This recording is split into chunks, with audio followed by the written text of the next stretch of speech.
Hey guys, it's a crazy week here, getting ready for ISI coming up this Saturday, Iron Sharpens Iron in Auburn. And also just getting this web page up and going by then. I'm not sure it's going to happen, but I hope so. We'll see. But I had some thoughts this morning that I just want to run by you. Sort of loving her with all of our heart 101. Just some of the basics. And I realize I still need to work on the basics. And for me, one of the main key lessons in loving her with all of our heart 101, just the basic stuff, is move toward her. For me, this is what it would look like and what I would encounter along the way. First of all, it means getting off the couch, getting out of my world. I have a list of things I want to get done, even if it's just to watch a show or watch a football game. And I'm basically absorbed with me at that point. Get out of that world sometimes. Not all the time. I'm not saying follow her everywhere she goes. I'm saying make sure that there's times where you just let go of what you want and pursue her. Die to your own needs at that moment and go and meet her needs, which is just not to be alone. Go into the kitchen where she's cooking dinner. Go into the laundry room where she's folding clothes.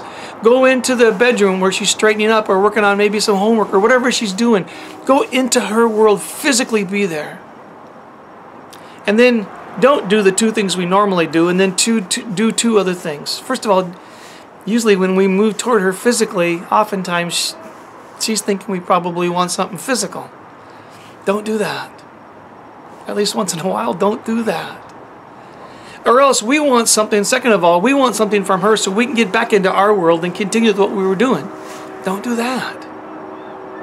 Go into her world and just be there for a while, and then do two things. First of all, ask questions.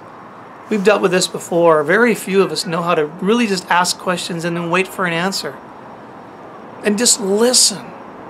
And then ask another question and just listen. Ask about how she's feeling. Ask about what she's thinking. Ask her things that find out about inside of her and not just the schedule of the day. Ask questions. And then the second thing that would be really good to do once you've moved into her space is to tell her how you feel. Not in any sort of a combative mode, because she feels this way, I feel it. No, just talk about how you feel, what you think. For some of you, that's incredibly strange and difficult, and yeah, it points to things that need to get fixed up. But it's a great way to just, bottom line, move into her world, start loving her with all of your heart. When you talk about feelings, when you ask about feelings, when you ask questions, you are moving in the direction of her heart. You are pursuing her heart, and it will meet some really, really deep needs. And it may show some really deep struggles that you need to start working on. Go get them.